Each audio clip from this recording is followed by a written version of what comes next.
Tab Radio, your station of choice. Each weekday morning from 5:30 with the Sports Daily. All right, welcome back to the Sports Daily. Taylor Cortland and Digby Beecham with you. Of course, Diggers, it's Wednesday, so we are taking on Scott Embry at Northam. Race 4, number 2, Hoya Destroyer, Scott's best there at Northam, TC. I think into about $2.15, if I'm not mistaken, last Right. time I looked, so in and around that.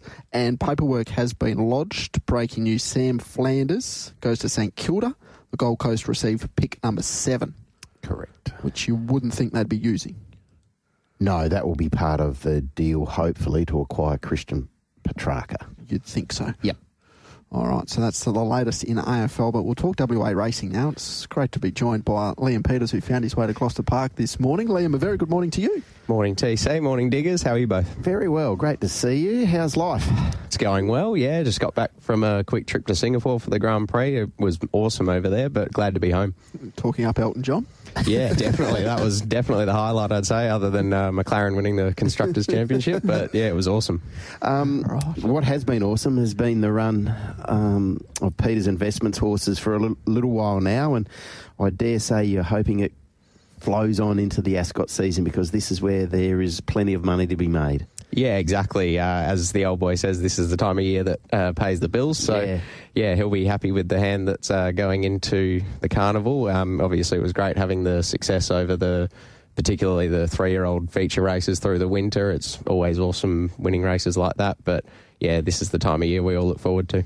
From the outside, it looks like, I don't know what happened sort of 12 months ago, but everything that's happening with yourselves and Michael Grantham and the partnership seems to be working, and all the horses are coming back. Like I used Stormageddon, for example. He's gone to another level this preparation, it looks like, from the outside. How's that marriage, I'll call it, going with yourselves and Michael Grantham? Yeah, it's going really well. Everything just seems to flow perfectly. There's no real speed bumps or anything. Even if, say, there is a slight issue with a horse or something, it's not an issue between us. We just say, yep, figure it out. Like, we'll sort it out. It's all easy.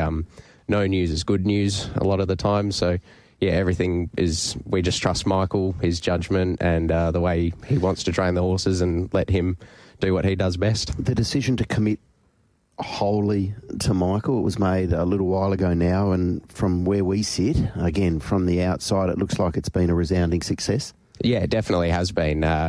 Obviously, there would be pressure for anyone in the situation training horses like that for Bob, but Michael seems to put most of the pressure on himself is from himself, which I really admire. His passion, his drive, he's the most dedicated, hard-working person I've ever met, really. So, yeah, it hopefully will be a recipe for success over years to come. There are a few teething issues there early on, and now, like you explained, the relationship at the moment, but does it take a little while to get into that level of comfort? A little bit, yeah. I guess it's different training these horses as opposed to some of the more locally bred horses. There's different bloodlines. They need different sorts of work. And it also definitely helps that Michael's mum, Kelly, has worked with a lot of the old star mares through when she was with Gran and with Adam a few years ago. But there was a sort of slow start, but in a way it was more just due to the property that Michael was at previously. He'd shifted into the new property and was working out the best way to work the horses to get the best out of them on all his new facilities. And then once he thought he'd had it all worked out, the virus went through the stable around sort of this time last year. So it was all back to the drawing board, but everything seems to be clicking now. Cosmic Crusader, what is his ceiling? I'll let you know after the Pinnacles.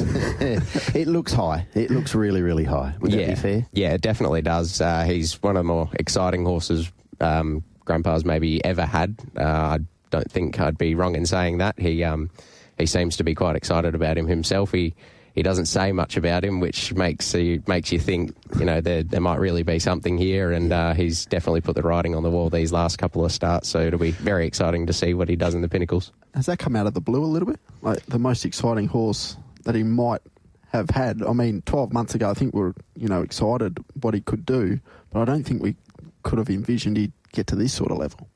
Yeah, it sort of has come out of nowhere a little bit.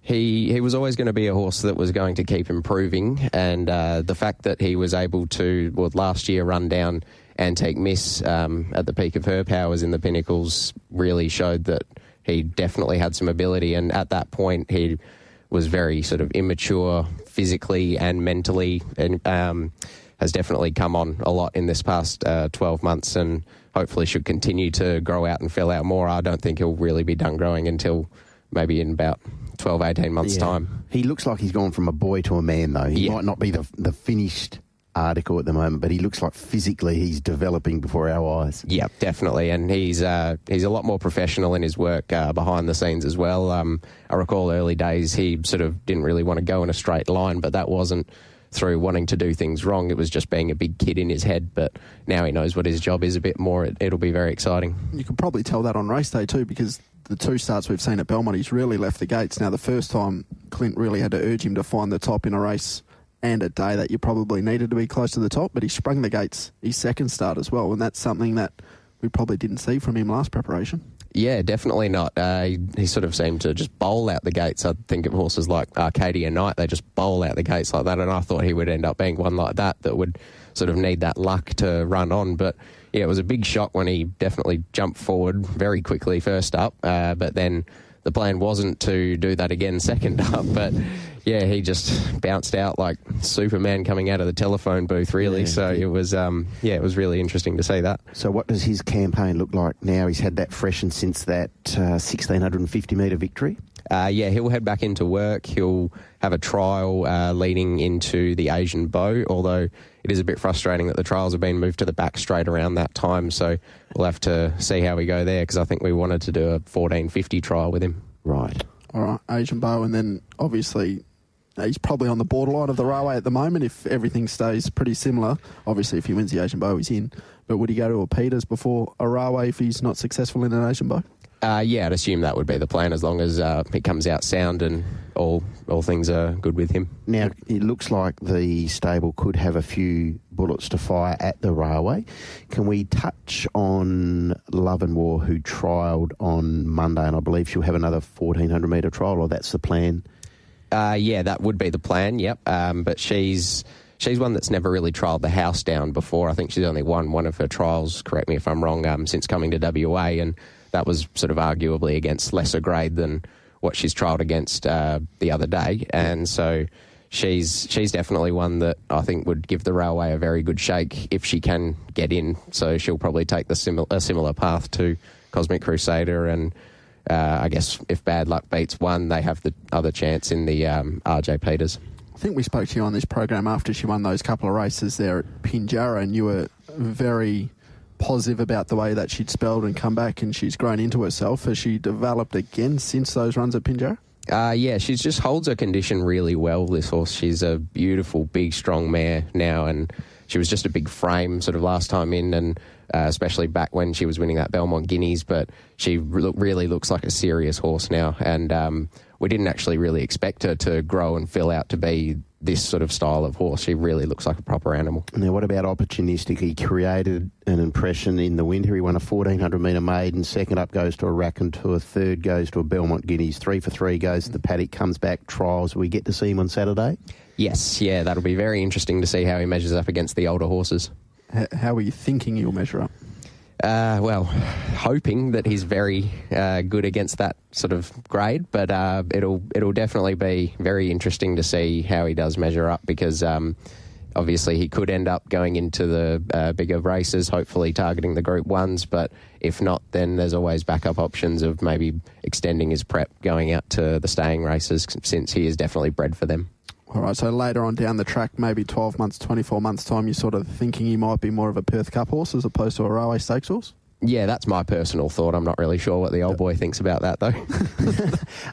He's a bit stiff, opportunistic, because he was the talk of the town, wasn't he, after he did what he did, and then Cosmic Crusader came along and said, hold my beer, basically, because he just went to a new level himself, Cosmic Crusader, and that's notwithstanding anything and taking away anything what Opportunistic did, but he's now in Cosmic Crusader's shadow. Whether he remains there or not, we'll find out in due course, but he's a very, very exciting horse in his own right. Yeah, he definitely is, and he's very professional as well. He was one where it was quite hard to handle early doors back when he still had his gear. So yes. He actually, I remember one day he he got led out to the track at trials, and then we get to the spot where we normally watch them from, and then I look back down the raceway, the tunnel that goes out to the track there, and I see that there's someone off their horse and holding the horse, and I thought, oh, God, here we go.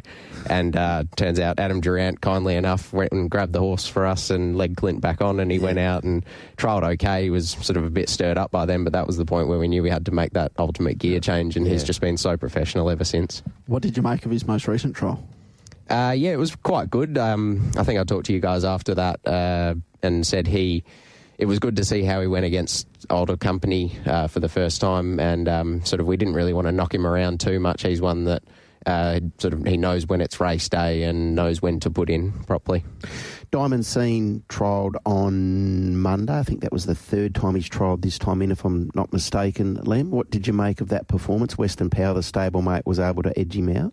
I was happy with that performance, really. They just walked, unfortunately. It didn't really help us in that way too much, because I actually was watching the replay and said to Michael, we call him Neil Diamond, for Diamond Scene. I said, Neil with some gate speed, and he said, no, they just walked, and then I watched it back again. I thought, okay, fair enough.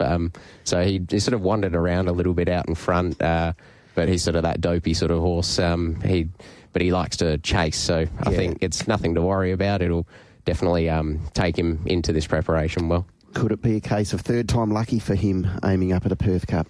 I definitely hope so. I'll probably have to carry a bit more weight this time, but he's been there, done that, so he knows what his job is.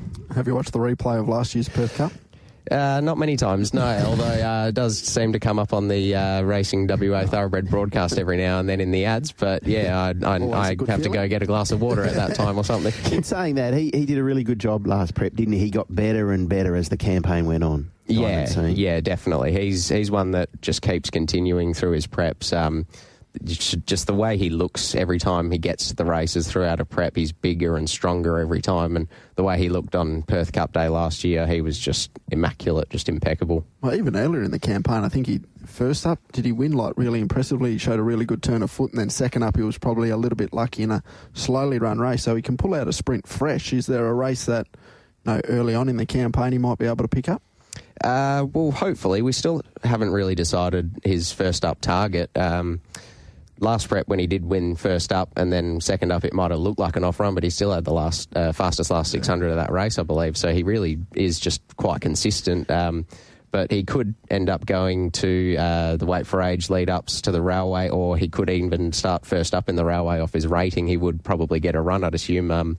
So it'll be very interesting to see what sort of preparation he ends up having, because it's all not really locked in yet. It is a race, the Perth Cup that is, that's dear to Bob's heart. He has made mention of that on many occasions. How many horses could you be aiming at that race? I know we're sitting here and it's early October, but in an ideal world, how many could you get to that race? Hoping 4, potentially 5. It'll just be sort of similar to what we're trying to do with the Railway. It's a good problem to have, but trying to get them all in to actually get them all a run will be the biggest task, I think. Yep. So ideally for a Perth Cup Diamond Scene? Yep. First Encounter? Yep. Stormageddon? Yep. Antique Miss? No, we sold her at the chairman's sale last year, so I believe she's gone to stud this season. Yeah. So the fourth one would be? Forever Boy and potentially Arcadia Park. Okay. Forever Boy, he showed good progression last time. Yeah, definitely. He went toe-to-toe with First Encounter twice, I believe, last prep, and he's obviously a little bit behind age-wise, so he's still got that time to fill out a bit more. And, he's just that big striding horse, so I think a race like the Perth Cup, hopefully his ability measures up to that, but it would suit him quite well. And that recent trial was sound?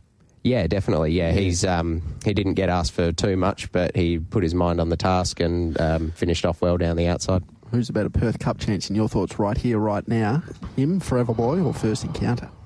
I think it'd be tough to split them, but I'd lean towards First Encounter personally. Okay. What do you make of his most recent trial? He's just beautiful to watch striding over the line, but obviously it wasn't against the best of company in that 1450 trial, but he did sort of what was expected that day.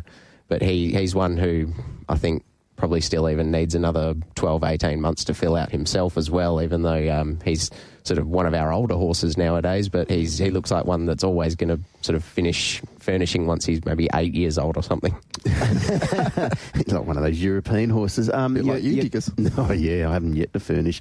Your 3-year-old crop, how would you describe it? There was a sort of shaky start at the beginning, but things seem to be sort of tracking along a little bit better now. Exquisite Taste was a nice winner. Old boy reckons he can't win from the front. Well, that was good to see that. But, he'll line up again on Saturday and hopefully should be a good chance as well. But, a couple of the fillies that are coming back in should definitely be better this time in than last time. Oh, which 3-year-old are you most excited about before we ask you about a couple that trialled Monday? It's a tough one. I'd say off the trials on Monday, I'm probably most excited to see Streamlined. Yeah. Oh, tell us about that galloper. He's a very big Morris gelding out of Silver Stream, who was one of Clint's favourite mares, so I'm sure he'll get along with him quite well, hopefully. But he's definitely needed a fair bit of time, and it's taken a while for the penny to start dropping in his head, especially. He was quite bad in the stalls and wanted to do things wrong, gets a bit strong, but now he seems quite professional and ran quite a good time in his trial the other day. So where does a horse like he and some of these other ones who trialled on Monday and haven't been to the races, where do you kick them off and try to separate them so they can exercise their best opportunity to get some prize money and qualify for these features? Well, I'd say it's more taking a similar path to what we did with Olympic Park as a 3-year-old, although he won his maiden and then had a little bit of a freshen and went in to win the graduation, and then from there went on to the black type races. I'd hope to be able to do something like that with a couple of these ones, maybe without the freshen between, obviously, since we're a bit short on time at the moment. Yeah, absolutely. So where does Streamline measure up, sort of like a Westbound, who also won a trial there on Monday? Are they on a similar sort of level talent-wise? Potentially. I'd say Streamlined has more scope to grow and keep filling out and improving. Westbound isn't the biggest horse. I think you can sort of start to tell the mare was getting a bit old when he came out. But, yeah, he's still a beautiful type as well and definitely knows his job. But, yeah, they're both a couple that do a little bit wrong, so the penny hasn't really dropped with them yet, so time will tell. Has Holland got some upside? Yeah, he definitely does. He showed professionalism early. He's quite a nice little Justified. Not a sort of big, strong horse or anything, but he's got a massive stride even for his size. So he's one who I think has his fair share of ability as well. Where do we see him next? I actually don't know personally. Oh, you're not the racing manager then? Also, one I wanted to touch on too, Friday night at Moonee Valley, that must give just the whole crew just so much pride that So Brave's able to get another win on the board. Yeah, well, it was very lucky that racing.com was the one channel we could watch in Singapore, and it happened to be right in the break between practice 1 and practice 2 of the Formula 1, so it was nice to sit there with my mum and my sister, who obviously are the two that probably love him more than anyone. And bring a tear to your mum's eye? Yep, straight away. Yeah. Yep, and my sister's probably the one that cares for him the most out of the three of us, and she said, "Oh, geez, Mum's crying again." Yeah. And I thought I had to sort of stay quiet because I was struggling myself not to shed a tear again. It's an amazing story. I know people have heard it, but it is an amazing story from where that horse was to doing what he continues to do on race day. Yeah, definitely is. He's very, very tough, very resilient, that horse. He's not the smartest, but I think that might sort of help him in a way. He knows what his job is now, and as Lee, John's foreman, said after the race, he really has furnished and matured a lot mentally, but it's just amazing that he's gotten to the races, and you definitely wouldn't have thought last start hurdle sort of midfield finisher would end up winning first up over a mile at the Valley on a Friday night. It's staggering. Horse racing. Yeah, exactly. Exactly right. All right, Liam, we might hold you for 10 minutes. We'll get out to the roads. We'll get an update from the traffic, and we'll come back. We've still got a couple to touch on. Correct choice. Western Power, noteworthy. Yep, few interesting types going forward. Don't know what their ceilings are yet, but yeah, so we'll see how we go. All right, we'll take a quick break here on the Sports Daily. We'll come back with Liam Peters on the other side. Maytag Radio, your station of choice. Each weekday morning from 5:30 with the Sports Daily.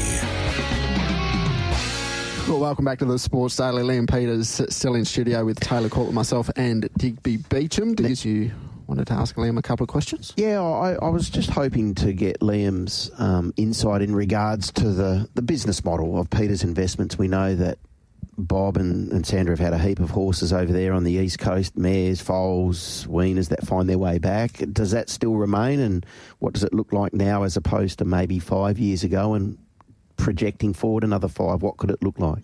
Well, compared to 5 years ago, I'd say the situation at the moment is pretty similar to 5 years ago. However, recently, sort of with my forcing my way into it, I'll say, we've been buying a lot more than breeding. Still definitely breeding sort of similar numbers, but just buying new bloodlines and lots of nice fillies that can hopefully go and be those brood mares going forward. So why the tweak? Why the alteration to the model? Well, everything sort of seemed to be going quite well. Obviously, we had a lot of success, a lot of Group 1s and a lot of big races, but then sort of those families and bloodlines and the good producing mares started to get a little bit old. So it's more just out with the old, in with the new, and hopefully we can find some bloodlines that do some similar things over the next 5 years. So that's your favourite part of the industry, I'll ask, going through the catalogues, trying to buy new bloodlines, the breeding side of things. That's where you see yourself sort of heading? Yeah, definitely. It's awesome going over to the sales. It's just everyone is so inclusive and want to teach you everything, so you learn different little things from all sorts of people. Obviously, Gay and Adrian are so good with their 2-year-olds, so it's been amazing learning about finding an early runner with them. The Coolmore team know how to find a stallion prospect, so going around with them's been amazing as well. Just the slight little things that you wouldn't really think to look for. But I'm a bit of a pedigree nerd. It's awesome going through the catalogues and keeping my notes and seeing where the horses end up being bought, even if we don't buy them, and following their careers going forward as well. What's been one piece of advice that Granddad's given you that remains with you to this day? They need to have a lot of leg. Need to have a lot of leg. That's what he says. Yep. There's been a couple that we've sort of been umming and ahhing about whether they had enough leg.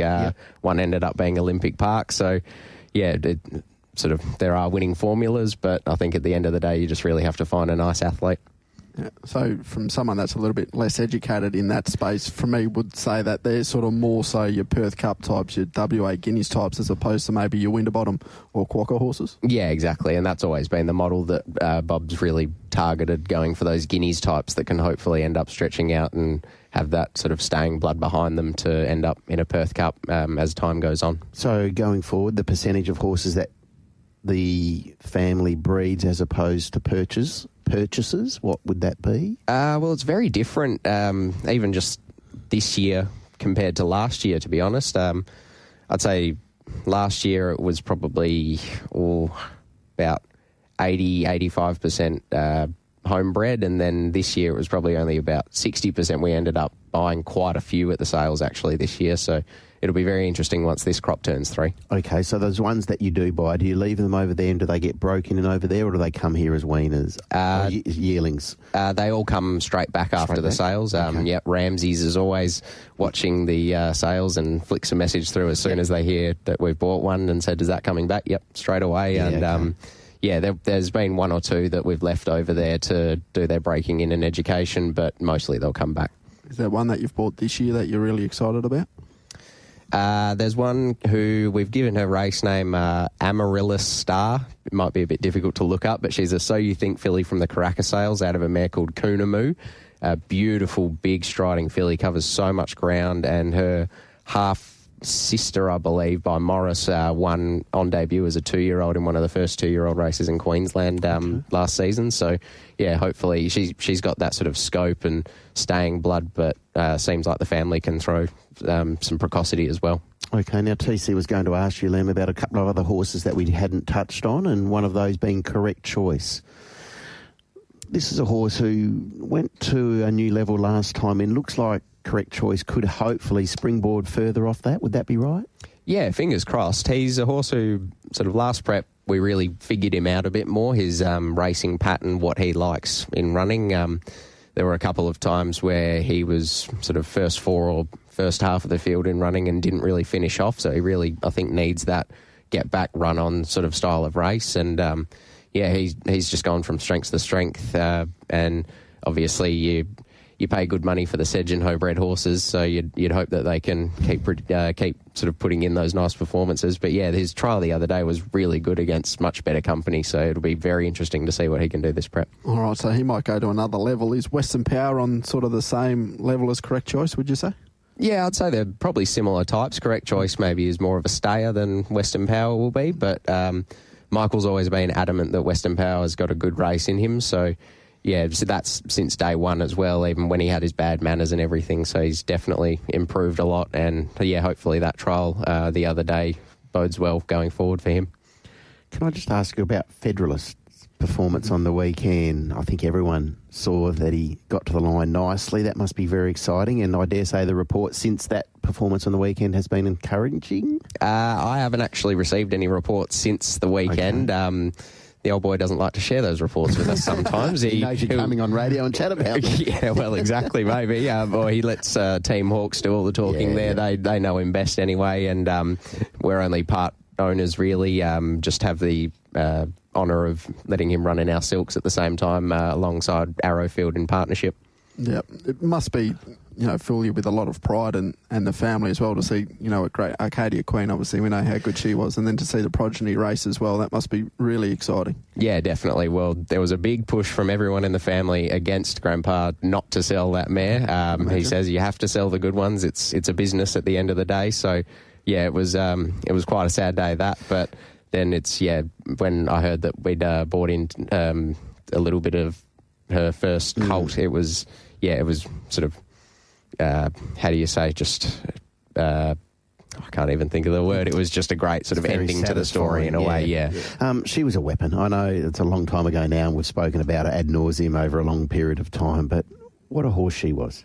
Yeah, she was an absolute marvel. Horses that are that big and that strong have no right being that athletic. That's how the old boy always used to say it. It was just amazing to watch her run, and I think it was also her mental side of things that helped her mostly as well. She was very hard to handle at times. She was quite rude. She was always the boss of everyone, but I think at the same time, Willie used to say that she took him through the gaps. He didn't have to pilot her through the gaps as much, so it was just her will to win and the fact that her body could keep up.